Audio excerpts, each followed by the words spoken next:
This September, the EWG Scarlet Knights Alumni Association invites you to join us to celebrate the 30th anniversary of the founding of Exeter West Greenwich High School.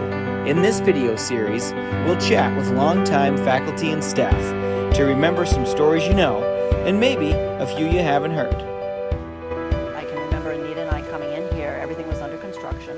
There were certain parts of the building that you had to wear a hard hat. We had to share our science rooms with the math department because their part of the building was not ready.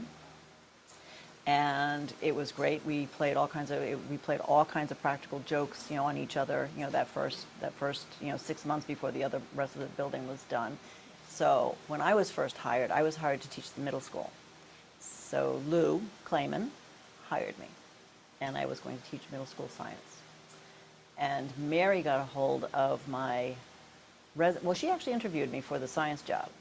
And then when she heard about when she really started digging into my background and knowing that I was a researcher and had done science, she said, "Would you like to teach at the high school?" And I was like, "Sure." I figured it was the same school. Sure, why not?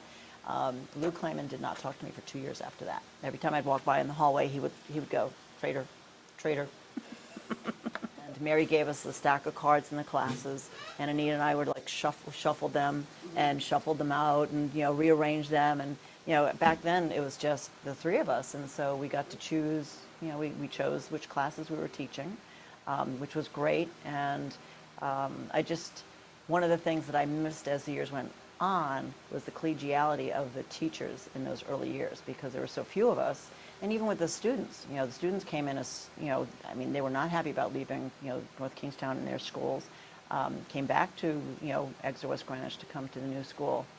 But the collegiality of trying to foster that cohesiveness of a class where they'd been in different schools, for a year or two, and trying to foster that camaraderie and, make that a class, and the teachers, building a new school. Empty drawers, no book, we bought all the books, we bought all the equipment, and, putting that together, as a team, was fun. It was a lot of hard work, it was a lot of fun, and it just made for, a really close faculty, extremely close. And the one thing that we did to all of the classes coming in was to say, "You're the upperclassmen. You're only sophomores, but you're the upperclassmen. Right. And you'll always be upperclassmen, where in your other schools you were not.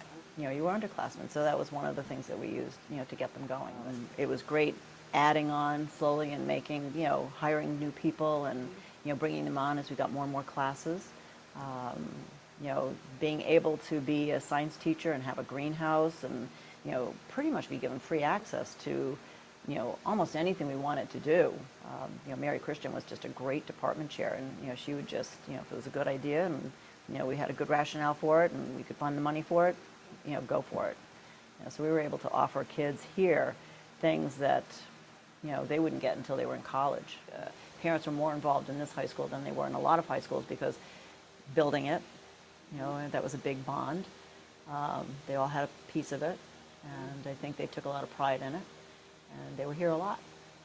They were here a lot with Midnight Madness and all those crazy things that we did. In my interview to get the job at the middle school, Lou Clayman said to me, he said, "Well, it says on your resume that you coach soccer." I said, "Well, I coached, under 10 travel team, soccer." He goes, "We need a soccer coach." He says, "You want the job?" He said, "If you can be a soccer coach?" It's like, "Okay, I'll be a soccer coach." So I was the first, varsity soccer coach for this team here. There was no team. I had to get a team. And this is going to all of 2 classes and all of these kids who did not want to be here, and all of these students who a lot of them were cheerleaders. And I'd have to be out there lining the field because, and the field was scrub grass, bumps and rocks, and it was awful. It was awful. That was the early days of sports, and since then, the school has done great.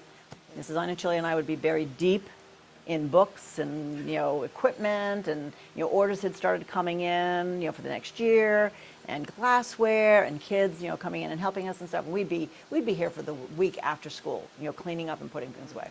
But the last day of school, Mr. Zoglio would come in with that little piece of chalk, and he'd go, "You two, hey," and we'd look at him, and he'd take that piece of chalk, he'd put it in his pocket, and he'd go, "I'm done." See ya. Every year, it was a tradition, every single year. He'd come by with a little piece of chalk, put it in his pocket. I'm done. Have fun. You know, it was exciting. We had such great ideas. We, really wanted to make this, a new and different place. Even though some of us had come from other districts, we just really wanted this to be, like a model high school. And we worked to develop the curriculum and the student body and the student activities, Midnight Madness, all of those things to make this a really unique place for kids to be. And I think it was.